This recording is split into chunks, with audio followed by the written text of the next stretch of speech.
Ya, baik. Assalamualaikum warahmatullahi wabarakatuh.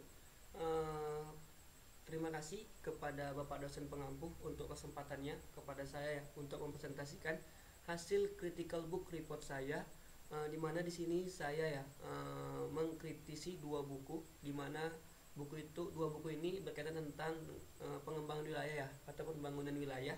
Di mana pada buku ini saya mengambil bab 4, yaitu yang berjudul tentang konsep dan teori pembangunan wilayah. Dan untuk teman-teman semua, saya ucapkan terima kasih dan terima kasih untuk perhatiannya. Izinkan saya juga ya untuk sedikit ya menyampaikan hasil kritisi buku saya ini. Nah, pada buku satu tentang konsep dan teori pembangunan wilayah. Nah, yang pertama di sini saya mengambil tentang konsep pembangunan wilayah. Konsep pembangunan wilayah merupakan seluruh usaha yang dilaksanakan dalam menciptakan pembangunan wilayah yang ditandai dengan terjadinya pemerataan pembangunan pada seluruh bagian wilayah bagian wilayah yang di bagian wilayah dengan terjadinya pemerataan pembangunan pada seluruh bagian wilayah dan sektor. Salah satu tujuan dari pembangunan wilayah adalah untuk meminimalisasi timbulnya kesenjangan pembangunan dan ketimpangan kesejahteraan antar wilayah.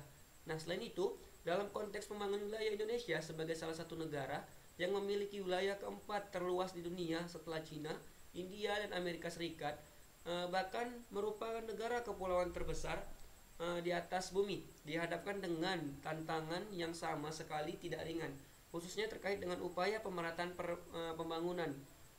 Berikut pemerataan hasilnya: isu kesenjangan pembangunan dan ketimpangan sosial seolah tak mau lepas dari isu publik yang terus bergulir dari waktu ke waktu.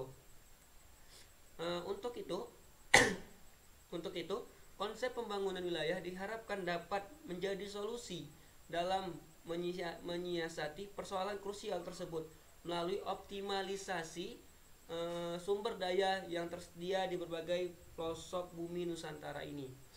Selain itu, terdapat juga ya prinsip-prinsip dalam pengembangan wilayah, di mana di sini ada growth center, kerjasama, integrasi, dan mekanisme pasar.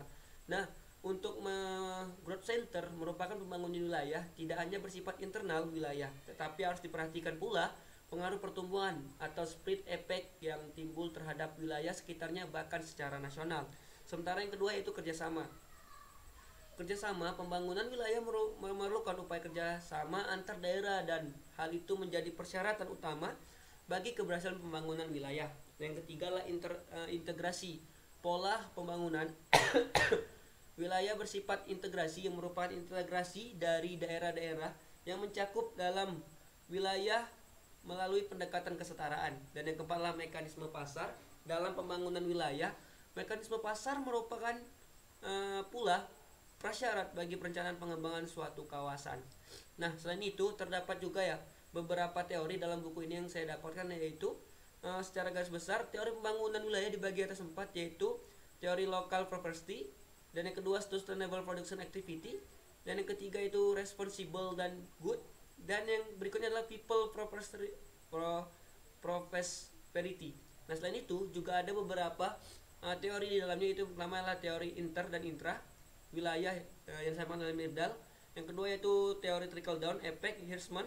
Yang ketiga yaitu teori tempat sentral Walter Christaller. Dan yang keempat yaitu teori lokasi pendekatan pasar yang dikemukakan oleh Loss. Yang kelima adalah teori polarization effect yaitu Hirschman. Dan yang keenam adalah teori pusat pembangunan yaitu Friedman. Yang ketujuh adalah teori pembangunan Insinyur Sutami. Dan berikutnya adalah teori kutub pembangunan yang disampaikan oleh Perux. Nah, mungkin pada buku kedua di sini saya juga sama ya mengambil tentang teori lokasi von Thunen dan teori lokasi spasial. Nah, adapun teori Thunen di sini ya pada bagian A adalah teori yang merupakan model pemanfaatan ruang sederhana didasarkan pada salah satu titik permintaan dalam suatu lingkungan ekonomi pedesaan yang mempunyai struktur pasar sempurna, baik pasar output maupun input. Selain itu diasumsikan bahwa seluruh wilayah dapat dijangkau tapi terisolasi atau tertutup, sehingga tidak ada ekspor impor.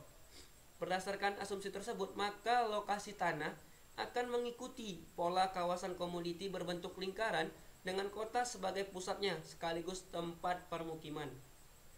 Kemungkinan areal sawah, tegalan, kebun, dan terakhir adalah hutan. Bentuk lingkaran tidak harus simetris tetapi tergantung akses jalan atau sungai. Nah, berikutnya di sini juga ada teori lahan.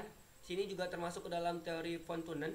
Dan berikutnya itu terbagi dalam model Burgess dan teori pembangunan aksial radial. Nah, dari dua teori ini, model Burgess dan teori pembangunan aksial radial, dikemukakan dalam teori pembangunan wilayah terdapat lagi teori sektor dan teori pusat sektor. Nah, teori pusat lipat ganda maksudnya. Nah, teori sektor merupakan teori yang dikemukakan oleh Hammer Hayat dalam Harpis 1996 yang menggambarkan bahwa kota dapat tersusun dengan urutan aktivitas pusat kota atau Central Business District. Yang kedua adalah pada sektor tertentu terdapat kawasan industri ringan dan perdagangan. Dan yang ketiga yaitu kawasan perumahan untuk tenaga kerja. Dan yang keempat adalah pemukiman dengan pendapatan menengah. Dan yang kelima adalah kawasan tempat tinggal golongan. Nah, selanjutnya pada teori pusat lipat ganda merupakan teori yang disampaikan oleh Harris dalam Harpis 1996. Adalah sebuah model skematis yang dikembangkan dalam mengelompokkan aktivitas-aktivitas atas dasar konsentrasi dalam jarak yang berturut-turut dalam kawasan kota dengan pola yang telah tersusun yang telah dijelaskan dalam buku kedua ini. Nah, mungkin sekianlah presentasi dari critical book report yang dapat saya sampaikan. Mungkin selanjutnya saya akan mempresentasikan hasil critical journal review saya. Untuk itu saya akan beralih kepada critical journal review saya. Nah, di sini sudah muncul ya presentasi dari critical journal review saya. Nah, pada kesempatan kali ini saya mengkritisi sebuah jurnal internasional yang berjudul tentang Spatial Analysis of Region Interaction of West East Corridors Strategic Economy Area of West Sumatra Province, Indonesia. Adapun hal-hal yang akan saya kritisi itu pertama adalah interaction of West East Corridor, yang kedua yaitu research implication-nya, yang ketiga adalah conclusion ataupun kesimpulan. Nah, pada interaction of West East Corridor ataupun yang bisa kita artikan adalah interaksi koridor barat dan timur, merupakan salah satu koridor utama yang menghubungkan provinsi Sumatera Barat dengan wilayah lainnya dan merupakan pintu gerbang Sumatera Barat dari bagian timur. Kawasan strategis memiliki ciri khas yang membedakan kawasan tersebut dengan kawasan lainnya. Selain itu, Euclidean distance merupakan perhitungan jarak antar individu berdasarkan jarak geometris atau jarak garis lurus dalam ruang multidimensi. Hal ini berkaitan dengan implikasi penelitian atau research implication, di mana model gravitasi pada penelitian ini digunakan untuk melihat peran atau kekuatan masing-masing wilayah di barat hingga timur koridor dalam pengembangan wilayah dan peningkatan perekonomian koridor barat timur dan provinsi Sumatera Barat pada umumnya. Selain itu,